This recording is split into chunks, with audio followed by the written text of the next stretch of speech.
দর্শক, এখন একটু নজর রাখবো যুদ্ধের দিকে। ওখানে কি চলছে, যে যুদ্ধ হচ্ছে ইরান, ইসরায়েল এবং আমেরিকা, সেই যুদ্ধের কি পরিস্থিতি। দেখুন দর্শক, অনেক সব খবর তো সামনে আসছে। কখনো বলা হচ্ছে যে যুদ্ধ শেষের পথে, সব নাকি সমঝোতা হয়ে গেছে, ইরান নাকি সব শর্ত মেনে নিচ্ছে আমেরিকার। ডোনাল্ড ট্রাম্প তো এইসব নিয়ে মাঝে মধ্যে পোস্ট করছেন, কিন্তু আমরা আবার বিভ্রান্ত হয়ে পড়ি যে দেখি একটা সময় পরে ফের মত পাল্টে যাচ্ছে ডোনাল্ড ট্রাম্পের। তিনি আবার একটা উল্টো মন্তব্য করে বসলেন যে দেখে নেব এই টাইপের, বা হামলাও হয়ে গেল। তো ফলে সত্যিই এটার শেষ কোথায় বা কিভাবে শেষ হবে, এটা সত্যি খুব বড় প্রশ্নের। আমি যেটা দেখছিলাম যে আমেরিকা নাকি 15টা শর্ত দিয়েছে ইরানকে, এই সব শর্ত মানতে হবে। যেমন তার মধ্যে ইরানকে অবশ্যই তার বিদ্যমান পারমাণবিক সক্ষমতা ধ্বংস করে ফেলতে হবে, পারমাণবিক অস্ত্র তৈরি না করার ব্যাপারে অঙ্গীকার করতে হবে, ইরানের ভূখণ্ডে কোনো ইউরেনিয়াম সমৃদ্ধকরণ করা যাবে না, অদূর ভবিষ্যতে ইরানকে অবশ্যই মজুত রাখা 450 কেজি 60% পরিশুদ্ধ ইউরেনিয়াম রাষ্ট্রপুঞ্জ নিয়ন্ত্রিত আন্তর্জাতিক পরমাণু শক্তি সংস্থার হাতে তুলে দিতে হবে। 60% পরিশুদ্ধ করা হয়েছে এইরকম ইউরেনিয়াম 450 কেজি, সেটাকে তুলে দিতে হবে ওদের হাতে। নাতাঞ্জ, ইস্পাহান এবং ফর্ডো ইরানের পারমাণবিক স্থাপনাগুলিকে ভেঙে ফেলতে হবে। এগুলো তো নাকি ভেঙে ফেলেছিল বলা হয়েছিল না আগের বারে, যখন ওইসব বম টম ফেলা হয়েছিল। এখন বলা হচ্ছে আবার ভেঙে ফেলতে হবে।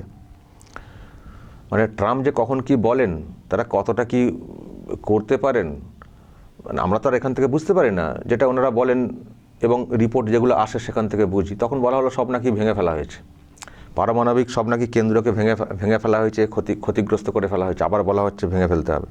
তাহলে তখন কি করা হয়েছিল?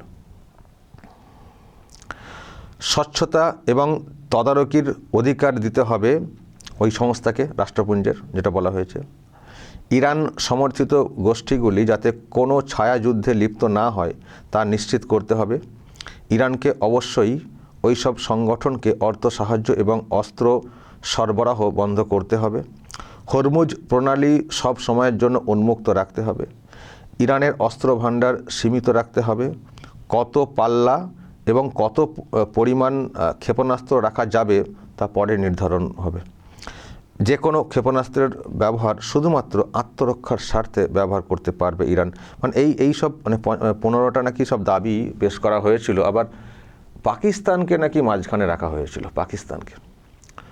তো এইসব তো হচ্ছিল, খবর টবর আসছিল। তো মাঝখানে একটা এরকম খবরও দেখলাম, ট্রাম্প যেটা বলেছেন, যেটাকে নিয়ে খবর সামনে এসছিল, এটা তেহরানের উপহার পেয়ে আপ্লুত ট্রাম্প। কি নাকি উপহার তেহরান দিয়েছে, ইরান। বললেন সঠিক লোকদের সঙ্গে কথা হচ্ছে। যুদ্ধ কি এবার শেষের পথে? মিডিয়াতে প্রশ্ন। তারপরে কি দেখলাম, এটা আমেরিকার সঙ্গে বোঝাপড়া নয়, প্রতিরোধ জারি রাখতে চায় ইরান। ব্যাস, হয়ে গেল। তখন ট্রাম্পের মন্তব্য আসছে ওরা ভয় পাচ্ছে তাই এসব বলছে। পাল্টা দাবি ট্রাম্পের। এখন কে ভয় পাচ্ছে, কে কাকে কতটা ভয় পাচ্ছেন, এ তো খুব মুশকিল।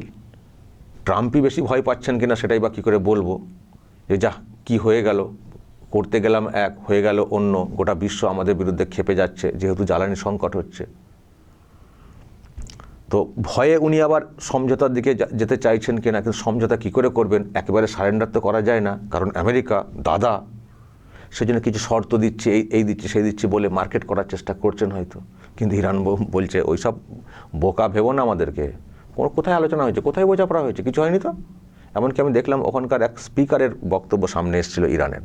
তিনি বলেছেন, যখন ট্রাম্প এদিকে বলছেন আলোচনা হচ্ছে, খুব ভালো আলোচনা, সমঝোতার পথে এগিয়ে যাচ্ছে, উনি বলেছেন কোথায় আলোচনা হয়েছে। ও নিজের মতো করে বলছেন যাতে করে তেলের দামটা কমে। তেলের দামটা এখন বেড়ে গেছে, তো এইসব বলে টলে মার্কেট ঠিক করছেন। এরকম কোনো আলোচনাই হয়নি, আর আমরা আলোচনার মধ্যেই নেই। ফলে ট্রাম্প এই যে দাবিগুলো করে ফেলছেন, কিসের ভিত্তিতে করছেন প্রশ্ন উঠছে এবং দেশের মানুষের কাছে অনেকে বলছেন যে উনি হাস্যকর হয়ে উঠছেন। এত ক্ষণে ক্ষণে সময় মন্তব্য বদলাচ্ছেন। আদৌ কোনো আলোচনা হয়েছে কিনা তার কোনো নেই, বলে ফেলেন আলোচনা হয়ে গেছে, বলে ফেলেন যুদ্ধ থামার পথে, বলে ফেলেন এই সেই, তারপর পরক্ষণে দেখলাম আবার যুদ্ধের জন্য আবার কিছু করছেন। তাহলে কি হচ্ছে আলোচনা? প্রশ্ন তৈরি হচ্ছে। এসব মিডিয়া রিপোর্ট দর্শক দেখাচ্ছি, যেমন এটা একটা মিডিয়া, হার মানতে বলল যুক্তরাষ্ট্র, লড়াই চালিয়ে যাওয়ার অঙ্গীকার ইরানের। যুক্তরাষ্ট্র বলছে হার মানো।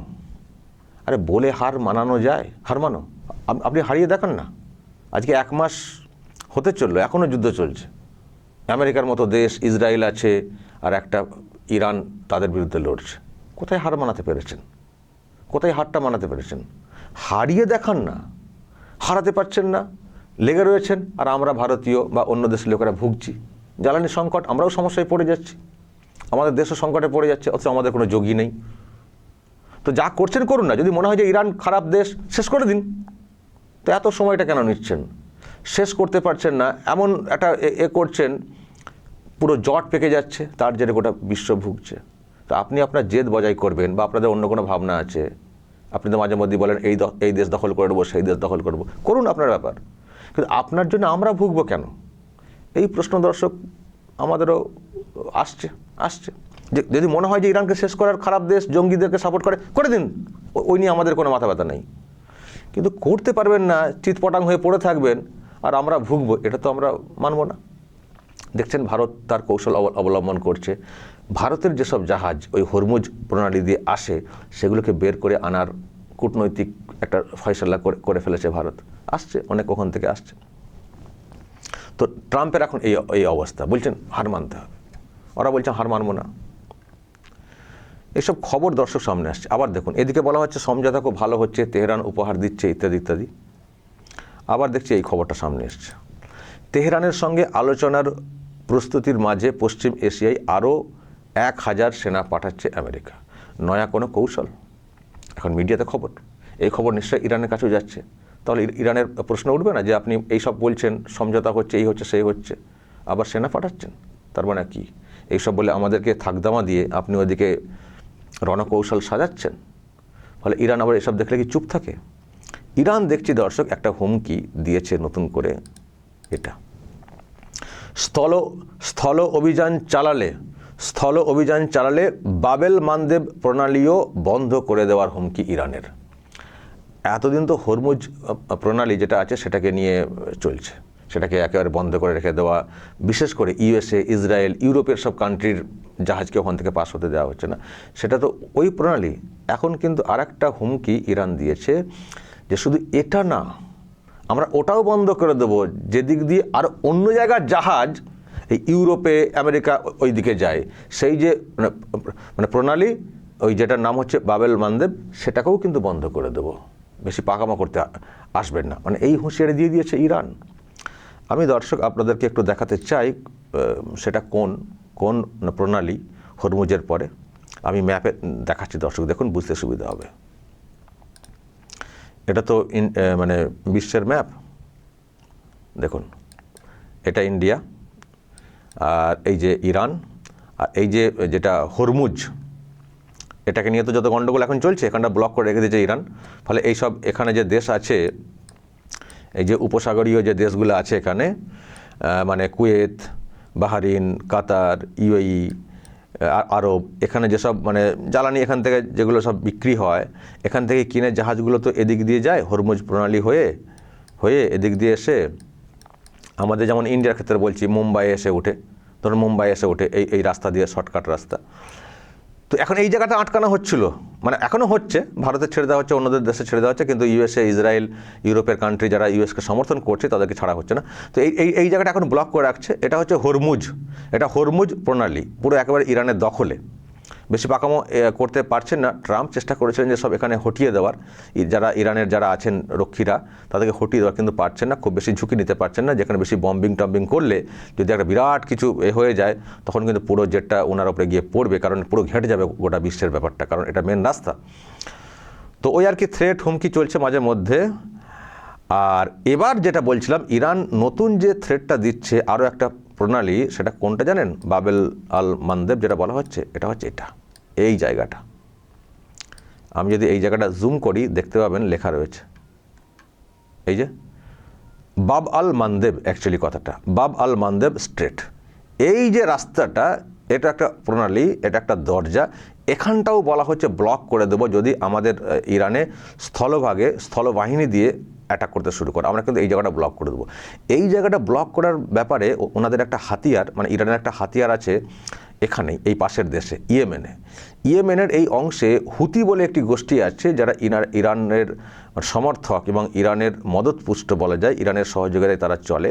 এই হুতিদের এখানে কিন্তু একটা অবস্থান আছে, তাদেরকে দিয়ে কিন্তু এই জায়গাটা ব্লক করে দেবার থ্রেট কিন্তু দিচ্ছে ইরান এখানে ইয়েমেন একটা আলাদা কান্ট্রি, কিন্তু এর হুতিদেরকে দিয়ে এই জায়গাটা ব্লক করার চেষ্টা করছে। বুঝতে পারছেন দর্শক? এবার এই জায়গাটা ব্লক করলে কি হবে, ভালো করে দেখুন এই জায়গাটা ব্লক করলে কি হবে। দেখুন, যেগুলো হরমুজ দিয়ে আসছে, হরমুজ দিয়ে তো এদিকে আসছে, এখানে তো ব্লক করা হচ্ছেই, হরমুজ দিয়ে এসে এখানে যাবে, তার আগে তো হরমুজ পাস করতে হবে না। ফলে হরমুজ প্রণালী দিয়ে আসা জাহাজগুলোকে আটকানোর জন্য আর এটাকে ব্লক করা হবে না, কারণ যেগুলো আটকানোর ওখানে ইসরায়েল ইউএসের সাথে এখানেই আটকে দেওয়া হচ্ছে।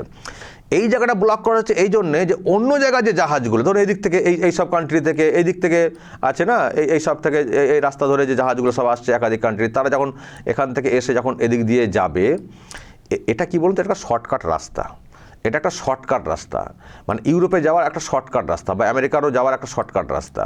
মানে এখান দিয়ে এখান দিয়ে যদি পাস করা যায়, এখান দিয়ে পাস করলে, এটা তো রেড সি, লোহিত সাগর দেখতে পাচ্ছেন, রেড সি, এই রেড সি দিয়ে এই জায়গাটা এবং এখানে সুয়েজ ক্যানেল আছে, এটা ক্যানেল, এখানটা তো আর আলাদা ছিল না, এটা কেটে করা হয়েছে একটা ক্যানেল, এই ক্যানেল দিয়ে এটা জুম করলে দেখতে পাবেন একটা জলের লাইন, এই যে দেখতে পাচ্ছেন নদীর মতো দেখতে পাচ্ছেন তো, এরকম আছে, কানেক্ট করা আছে, মানে এখান থেকে একবারে এরকম কানেক্ট করা আছে জলের লাইনের, নদীর মতো, নালা কাটার মতো, একটা ক্যানেল কাটার মতো।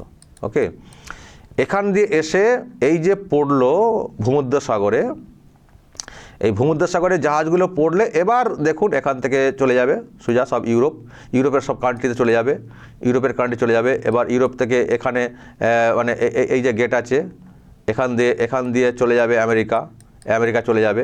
এটা শর্টকাট রাস্তা। আমেরিকা যাওয়ার আরও রাস্তা আছে, যদি বলেন যে না আমরা ওই দিক দিয়ে যাবো না, তাহলে এই যে এদিক দিয়ে ঘুরে যেতে হবে, এই যে ইন্ডিয়ান ওশান থেকে এদিক দিয়ে ঘুরে অনেক রাস্তা, তো এখান দিয়ে ঘুরে জল দিয়ে অনেক রাস্তা।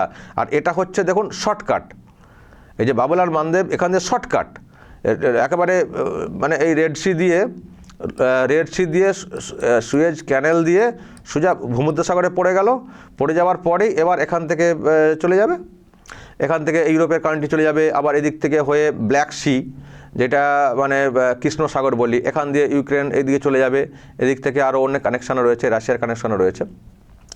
তো যাই হোক, এদিক দিয়ে মূলত ইউরোপের জ্বালানিগুলো বা জাহাজগুলো আসে, শুধু জ্বালানি না, আরও অন্যান্য যেগুলো সব, যেটা খবর দর্শক, যে এই পথে ট্রান্সপোর্ট হয়, টোটাল ট্রান্সপোর্টের 12%, কম না কিন্তু 12% ট্রান্সপোর্ট শুধু এই দরজাটা দিয়ে যায়। এই বাব আল মানদেব যেটা বলছি, এই জায়গা দিয়ে টোটাল ট্রান্সপোর্ট যেটা হয় বিভিন্ন জিনিসপত্র, তার 12%, কম না কিন্তু, এই পথটা দিয়ে। এখন এখানটা যদি ব্লক করে দেয় ইয়েমেন, মানে ইয়েমেনের অংশকে দিয়ে ইরান হুতিদেরকে দিয়ে, তাহলে কিন্তু বিরাট ঝামেলায় পড়ে যাবে। এদিকে পুরো ব্লক, মানে ইউরোপের পুরো একটা বিরাট সংকটে কিন্তু ইউরোপ পড়ে যাবে। ফলে ইরান যেন অনেকটা মরিয়া মনোভাব হয়ে গেছে, এটা ব্লক করতে গেলে ইরানকেও অনেক হয়তো কাঠখড় পোহাতে হবে, কিন্তু ওরা একটা কোথাও মরিয়া মনোভাব নিয়ে নিয়েছে যে আমরা তো মরে যাবই, আমরা মরবো, আমরা কিন্তু কাউকে ছাড়বো না, আমরাও কিন্তু অন্যদেরকে মেরে মরব, মানে এই টাইপের।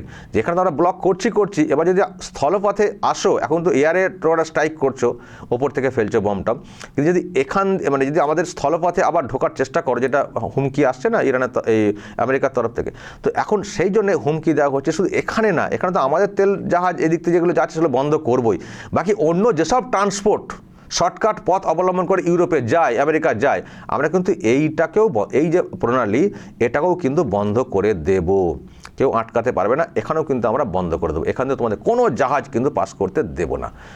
দর্শক, এই হচ্ছে ব্যাপার। এটা একটা নয়া থ্রেট, নয়া হুমকি ইরান কিন্তু দিতে শুরু করছে। বুঝতে পারছেন? বোঝাতে পারলাম আপনাদেরকে? তো এই হচ্ছে ব্যাপার। জানি না কোন দিকে, আমরা সাধারণ মানুষ, আমরা যুদ্ধের পক্ষে না, আমরা এখনই গ্যাসের সংকট দেখতে পাচ্ছি, যুদ্ধ এগোলে আরও সমস্যায় পড়ব। আর যুদ্ধ একটা ভিডিও গেম না, দেখতে ভালো লাগছে। যুদ্ধ, কোনো জায়গায় যুদ্ধ লাগলে গোটা বিশ্বে তার প্রভাব পড়ে। আর আমেরিকার প্রতি আমাদের একটা বক্তব্য এটাই যে তুমি যদি পারো করে দাও, শেষ করে দাও, তোমার ক্ষমতা থাকলে। তো তুমি পারছো না কেন লেগে বসে আছো? ভারতে দেখবেন প্রথম দিকে চুপ করে বসছিল, দেখি কি করছে, কারণ ওদের বক্তব্য ছিল ইরান জঙ্গিবাদকে মদত দেয়, অমক তমক। ওকে, দেখি তোমার কত ক্যারদানি। দেখা গেল কিছুই করে উঠতে পারছে না, দিনের পর দিন চলে যাচ্ছে, আর আমরা ফাঁপড়ে পড়ছি। তো যখন তুমি পারবে না, তোমার মনে হচ্ছে জঙ্গি গোষ্ঠী অমক তমক, তো তুমি যে শেষ করতে পারবে না, তোমার সেই ক্ষমতা নেই এখনও পর্যন্ত দেখতে পাচ্ছি, তো কেন জড়িয়ে বসে আছো? তাহলে অন্য কোনো রকমভাবে সলিউশন করো, কূটনৈতিক কোনো সলিউশন করো। তো সেসব না করে তুমি না পারছো করতে, ওই লেজে গোবর হয়ে পড়ে আছো, আর তার জন্য আমরা কেন ভুগবো কেন? সেই জন্য ভারত কৌশল নিয়ে নিয়েছে যে তোমরা যা পারো করো, আমরা সম্পর্ক মেনটেন করে চলবো। তার মতো ভারত এগোতে চাইছে, কিন্তু সেটাই বা কি, সেটাতেই বা কতটা সমাধান হবে? মানে লং টার্মের কথা ভাবতে হচ্ছে না যে এত সব স্থাপনাকে গুঁড়িয়ে দেওয়া হচ্ছে। তেলের যে সমস্ত জায়গাগুলো আছে, ইরানও পাল্টা আঘাত করছে না আশপাশের দেশগুলোতে, যেহেতু আশপাশের দেশকে ব্যবহার করে আমেরিকা চলছে। তো এবার ক্ষতি যে তৈরি হচ্ছে, এগুলো ঠিক করে রিপেয়ারিং করা, মেরামতি করার সময় লাগবে। এখন হয়তো যেগুলো মজুত আছে সেগুলো আমরা পেয়ে যাচ্ছি, তারপর কাজকর্ম যদি বন্ধ থাকে উত্তোলনের ক্ষেত্রে, তো কী করে আমরা পরবর্তী সময় পাবো? ফলে এটা তো একটা সত্যি চিন্তার ব্যাপার, না? চিন্তার ব্যাপার। তো এই হচ্ছে ব্যাপার। দর্শক বলবেন, ডোনাল্ড ট্রাম্প যেভাবে চলছেন, যেভাবে বলছেন, মন্তব্য যেসব করছেন, কোন জায়গা থেকে এইরকম মন্তব্য করছেন? উৎপাটাং মন্তব্য করে দিচ্ছেন, যুদ্ধ শেষ, আবার বলছেন সৈন্য পাঠাচ্ছে। তো কেন এরকম করছেন? কী বা করা উচিত, এবং ভারতের অবস্থান কী হওয়া উচিত? দর্শক অবশ্যই বলবেন যা বলার, এবং নজর রাখবেন আরামবাগ টিভিতে।